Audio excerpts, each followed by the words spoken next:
प्यारे बच्चों, आपका हमारे YouTube चैनल अकेडमी अम्बाला में स्वागत है।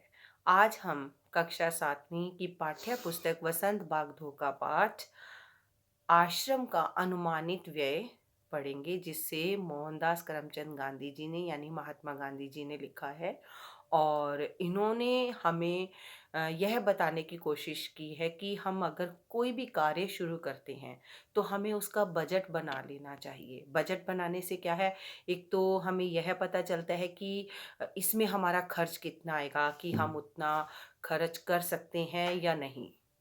और दूसरा ये कि हमारा जो योजना होती है वो कहाँ तक सफल हो सकती है, उसमें कोई बाधाएं तो नहीं आएंगी। तो पहले हम इसके शब्दार्थ देखेंगे। शब्द अर्थ: अनुमानित, अंदाजा लगाया हुआ। संस्था आश्रम, अतिथि मेहमान, औजार हथियार। पुस्तकालय, जहाँ पुस्तकें रखी जाती हैं। बोझ बाहर।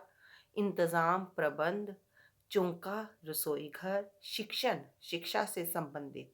ख्याल अनुमान। राजमिस्त्री, जो दीवारें बनाने वाले कारीगर होते हैं उन्हें राजमिस्त्री कहा जाता है। मोंगरा यानी लकड़ी का एक बड़ा हथौड़ा।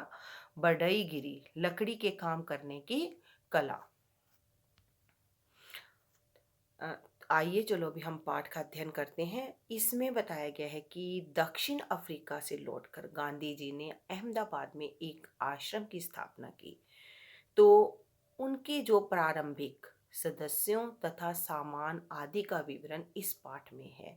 यानी उन्होंने आश्रम बनाना शुरू किया तो उसमें कितने सदस्य आकर रहेंगे और कितने लोग उस आश्रम से संबंधित कार्य करेंगे, उसका जो पूरा विवरण है वो इस पाठ में बताया गया है। आरंभ में संस्था यानी आश्रम में 40 लोग होंगे। यह वो अपने अनुमान के आधार पर, अब वह क्या, एक बजट बना रहे हैं तो उसमें सबसे पहले वह अनुमान लगा रहे हैं कि आश्रम में कितने लोग होंगे। 40 लोग होंगे। कुछ समय में इस संख्या के 50 हो जाने की संभावना है। हर महीने औसतन 10 अतिथियों के आने की संभावना है। इसमें 3 या 5 सहपरिवार होंगे। इसलिए स्थान की व्यवस्था ऐसी होनी चाहिए कि परिवार वाले लोग अलग रह सकें और शेष एक साथ। पहले उन्होंने अनुमान लगाया कि आश्रम में 40 लोग होंगे और वो 50 भी हो सकते हैं। और फिर उसके बाद उन्होंने यह अनुमान लगाया कि इसमें 3-4 ऐसे भी होंगे जो सहपरिवार आएंगे, तो उनके रहने की हमने कैसी व्यवस्था करनी है, इस सब का विवरण उन्होंने पहले लगाया। इसको ध्यान में रखते हुए अब जो लोग आश्रम में रहेंगे तो उनके लिए किस तरह से प्रबंध किया जाए, कि उनको खाना भी खाना है तो खाने के लिए रसोई घर होना आवश्यक है। तो इसको ध्यान में रखते हुए उन्होंने 3 रसोई घर हों ऐसा कहा। और मकान कुल 50,000 वर्ग फुट क्षेत्रफल में बने तो सब लोगों के लायक जगह हो जाएगी, यानी इतनी जगह में सभी लोग रह सकते हैं। इसके अलावा 3,000 पुस्तकें रखने लायक पुस्तकालय, यानी उन्होंने जो पुस्तकालय बनाने की योजना बनाई वो इस प्रकार होना चाहिए कि उसमें जो 3,000 जो पुस्तकें हैं वो रखी जा सकें। तो पुस्तकें रखने के लिए पुस्तकालय, तो अब पुस्तकालय में पुस्तकें रखने के लिए अलमारियां होना भी जरूरी था। तो कम से कम 5 एकड़ जमीन खेती करने के लिए चाहिए, ताकि जिससे इनको आमदनी हो सके, वो अपना गुजारा कर सकें और लोगों को काम मिल सके। तो जिसमें कम से कम 30 लोग काम कर सकें, इतने खेती के लिए औजार चाहिए। अगर आप कोई काम शुरू करते हैं तो उस काम को करने के लिए औजार चाहिए। आप जब नई कक्षा में जाते हैं, अब आप 7वीं कक्षा से 8वीं कक्षा में जाएंगे तो आपको नया बैग चाहिए, किताबें चाहिए, ठीक है ना, पेन पेंसिल सब कुछ आप नया लेते हैं। तो इसी प्रकार से इन्होंने अब जैसे खेती शुरू करनी है तो खेती शुरू करने के लिए इनको औजार चाहिए। तो देखिए वो औजार कौन कौन से हैं। इनमें है कुंदालियों, फावड़ों, ये खेती करने के औजार हैं। खुरपों की जरूरत होगी, ठीक है। बढ़ईगिरी के निम्नलिखित औजार भी होने चाहिए, यानी बढ़ईगिरी का काम करने के लिए भी औजारों की आवश्यकता होगी। उसके लिए क्या चाहिए, 5 बड़े हथौड़े, 3 बसूले, 5 छोटी हथौड़ियाँ, 2 एरन, 3 बम, 10 छोटी बड़ी छेनियाँ, 4 रंदे, 4 केतियाँ, 4 छोटी-बड़ी बेदनियाँ, यह जो है, यह है बढ़ईगिरी के औज़ार। 4 आरियाँ, 5 छोटी-बड़ी संडासियाँ, 20 रतल कीलें छोटी-बड़ी और बड़ी 1 मोंगरा, यानी लकड़ी का एक बड़ा हथौड़ा। तो अब यह तो हो गया यानी म बढ़ईगिरी के औज़ार। अब मोची के औज़ार। मोची का कार्य करने के लिए क्या चाहिए? तो मेरे अनुमान से इन सब पर कुल 50,000 खर्च आएगा। तो जो वो कार्य करेंगे उनके लिए जो औज़ार खरीदने थे तो उसके लिए उन्होंने अनुमान लगाया कि उनका 5,000 रुपए जो है वो खर्च आएगा। रसोई के लिए आवश्यक सामान पर 150 रुपए खर्च आएगा। अब आप नोट कीजिए कि उन्होंने किस तरह से पहले यह अनुमान लगाया कि कितने सदस्य आएँगे, फिर उनके रहने के लिए जगह, फिर रसोई घर, ठीक है? तो उसके बाद पुस्तकालय भी आवश्यक है, फिर कार्य को करने के लिए जगह की ज़रूरत है खेती करने के लिए, फिर औज़ारों की ज़रूरत है। तो अब यहाँ पर आते हैं रसोई के लिए आवश्यक सामान पर 150 रुपए खर्च आएगा। तो स्टेशन दूर होगा तो सामान को या मेहमानों को लाने के लिए बैलगाड़ी चाहिए। तो मैं खाने का खर्च 10 रुपए मासिक प्रति व्यक्ति लगाता हूँ। तो गांधी जी ने यहाँ पर जो खाने का खर्च था, मासिक यानी महीने भर का एक व्यक्ति का 10 रुपए लगाया। तो बेटा यह उस समय की बात है जब ये काफ़ी सस्ता समय था, तो इसलिए उन्होंने 10 रुपए खर्च लगाया है। मैं नहीं समझता कि हम यह खर्च पहले वर्ष में निकाल सकेंगे। वर्ष में औसतन 50 लोगों का खर्च 6,000 रुपए आएगा।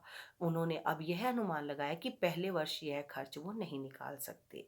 तो 1 साल में 6,000 तक खर्च आएगा। मुझे मालूम हुआ कि प्रमुख लोगों की इच्छा यह है कि अहमदाबाद में एक प्रयोग 1 वर्ष तक किया जाए। यदि ऐसा हो तो अहमदाबाद को ऊपर बताया गया सब खर्च उठाना चाहिए। मेरी मांग तो यह भी है कि अहमदाबाद मुझे ज़मीन और मकान सभी दे दे, तो बाकी खर्च मैं कहीं और से या दूसरी तरह जुटा लूँगा। अब क्योंकि विचार बदल गया है, इसलिए ऐसा लगता है कि 1 वर्ष का या इससे कुछ कम दिनों का खर्च अहमदाबाद को उठाना चाहिए। यदि अहमदाबाद 1 वर्ष के खर्च का बोझ उठाने के लिए तैयार ना हो तो ऊपर बताए गए खाने के खर्च का इंतज़ाम मैं कर सकता हूँ। ऐसा उन्होंने अपने बजट में बताया। क्योंकि मैंने खर्च का यह अनुमान जल्दी में तैयार किया है, इसलिए यह संभव है कि कुछ मंदें मुझसे छूट गई हों। इसके अतिरिक्त खाने के खर्च के सिवा मुझे स्थानीय स्थितियों की जानकारी नहीं है, इसलिए मेरे अनुमान में भूलें भी हो सकती हैं। यदि अहमदाबाद सब खर्च उठाए तो विभिन्न मंदों पर खर्च इस तरह होगा। यानी जब हम बजट बनाते हैं तो गांधी जी ने यहाँ पर स्पष्ट किया है कि उन्होंने बजट बनाया तो जितना उन्होंने बजट बनाया तो उनके हिसाब से उनसे कुछ ना कुछ छूट भी गया होगा।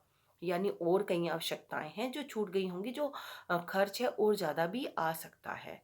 तो अंत में उन्होंने कहा कि यदि अहमदाबाद यह सारा खर्च उठा ले तो विभिन्न मंदों में खर्च इस तरह होगा: किराया, बंगला और खेती की ज़मीन, ठीक है?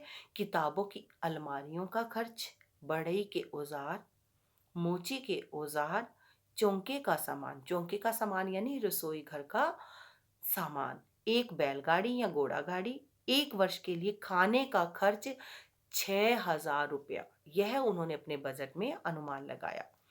तो अब गांधी जी क्या कहते हैं कि मेरा ख़्याल है कि हमें लुहार और राजमिस्त्री के औज़ारों की भी ज़रूरत होगी। दूसरे बहुत से औजार भी चाहिए, किंतु इस हिसाब से मैंने उनका खर्च और शिक्षण संबंधी सामान का खर्च शामिल नहीं किया है।